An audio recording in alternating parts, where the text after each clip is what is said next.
جو شخص بھی سورہ کوثر کو اپنی واجب نماز یا مستحبی نماز میں پڑھے گا، خداوند متعال اس کو 2 انعام عطا کرے گا۔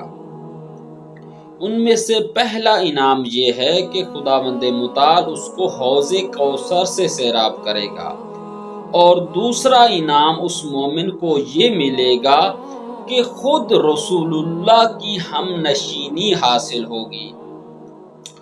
اور اگر کوئی شخص کثرت کے ساتھ سورہ کوثر کی تلاوت کرتا ہے تو اس کو بھی خداوند متعال 2 انعام عطا کرتا ہے۔